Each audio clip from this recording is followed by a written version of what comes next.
Hello everybody, I'm back in RaceRoom Racing Experience, and this time in my series of choice, the TCR FIA World Touring Cars. The red lights go green and we are foot flat to the floor. Second gear, another typically Paul Jeffrey bad start. We're at the Silverstone National Circuit, and why, I hear you ask? We're making a video about TCR cars. I'll tell you why. It happened a little while ago, but I kind of missed it at the time. The LADA Vestra TCR has been brought out as part of what they're calling a TC Cup. So it's an esport competition car. The LADA Vestra is a TCR car in the real world. Doesn't really race on the international stage particularly, but RaceRoom and Sector 3 Studios built an esport competition for the Russian audience using this car, and they've now made it available within the sim. And what's super cool, and what I absolutely love, is that relatively recently RaceRoom made it so you could select your grid of cars when racing offline.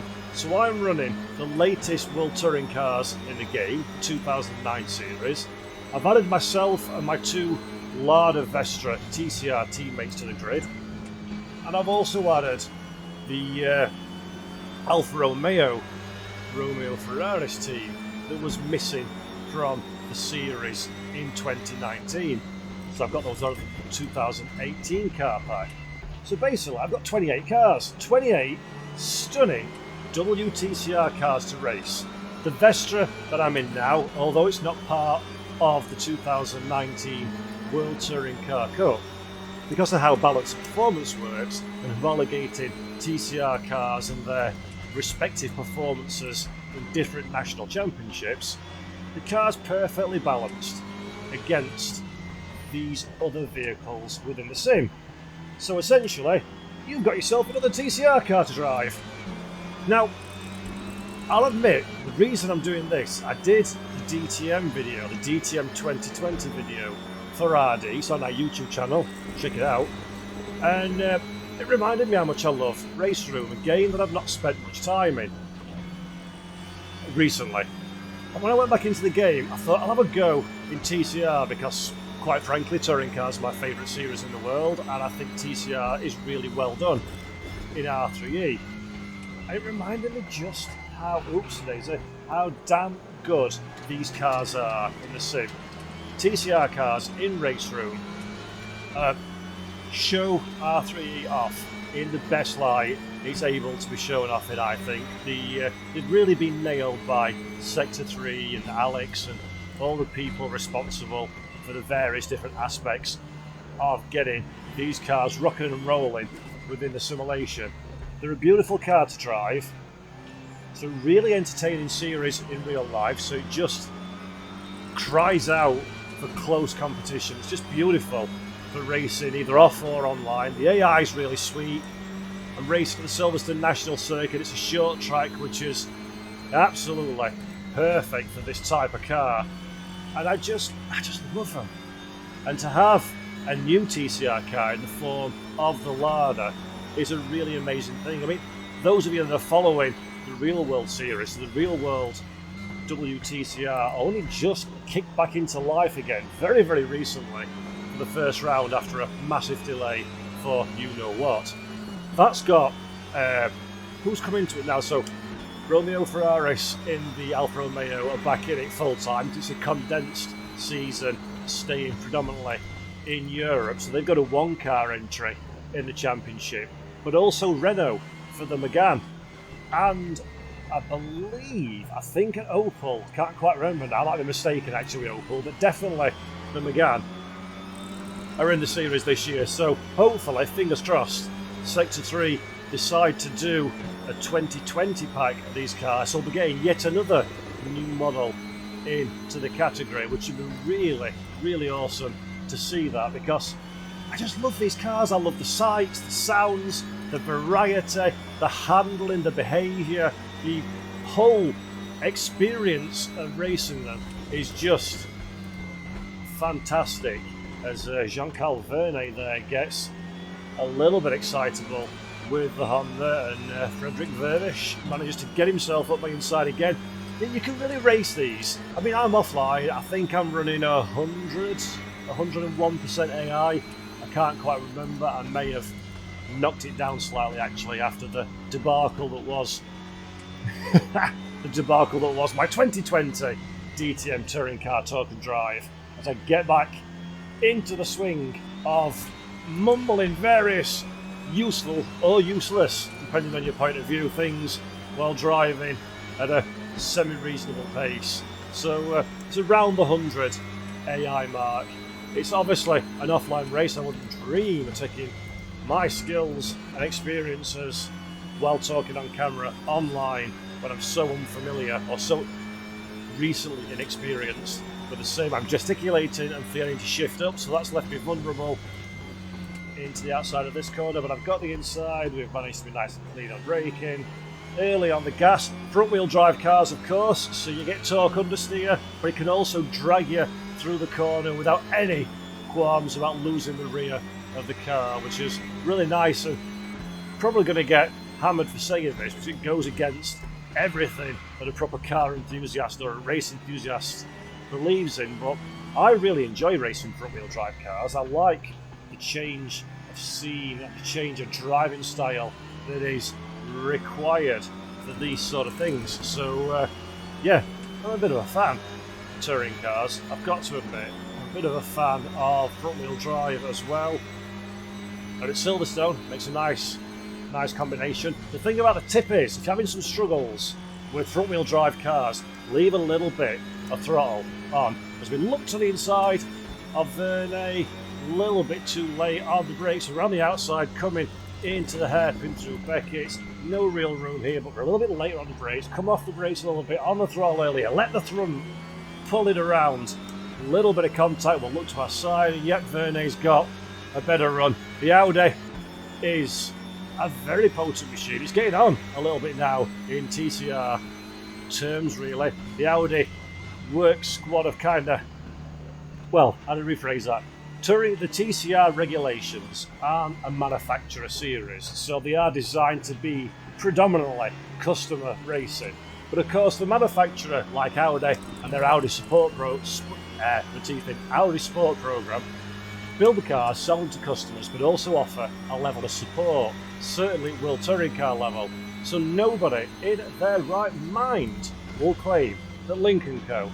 is a customer outfit. No way. That is a works outfit in everything but name.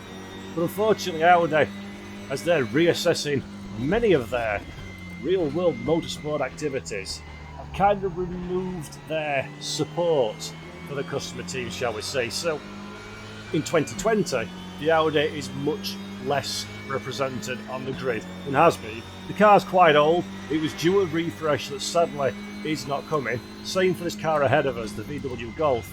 There's going to be a new model shape out, allegedly. I saw some testing pictures of it earlier in the year or back end of last year, can't quite remember now. The Golf's getting on a little bit in age as well. And there's going to be a new one of those, but Audi, the VW group, are all under the same umbrella, pulled the plug on that one too, so expect to see VW Golfs diminishing in number in TCR championships throughout the globe over the next year or two. But it's not all bad news, because even though they fall under pretty much the same group and they run on a lot of the same architecture, Cupra have brought out their new for 2020 Leon Competizione, which by all accounts is doing very, very well indeed, thank you very much, in the hands of national championship teams, and that also races in WTCR. So should we get a WTCR 2020 pack in RaceRoom, then that's another new model that's coming in. Fiat are soon to be debuting their Tipo TCR in the TCR Europe Championships, and that's really good. We've got manufacturers like this car I'm driving now, the LADA Vestra, that aren't on the world stage but are present and are investing heavily and looking to move up the ranks as well. So worry not, TCR is a very, very popular category that will be going for a long time still to come, and quite frankly, it's revitalised the World Touring Car Championship that after the TC1 regulations, which were very fast cars but downforce dependent, real true manufacturer entries, high cost to buy, high cost to run. Frankly, World Touring Cars was on its knees. I was impressed by the kind of cars that they were, but not impressed with the racing particularly it produced. The grids dwindled massively. So TCR, the adoption of TCR regs, has brought World Touring Cars back near to the level that a championship of that calibre so rightly deserves. And yeah, I think TCR, Marcello Lotti and WMC have done an amazing job in this category. It's still fairly young, but it's been adopted now throughout the world. There's one in the UK, Australia's got a thriving scene, the Americas.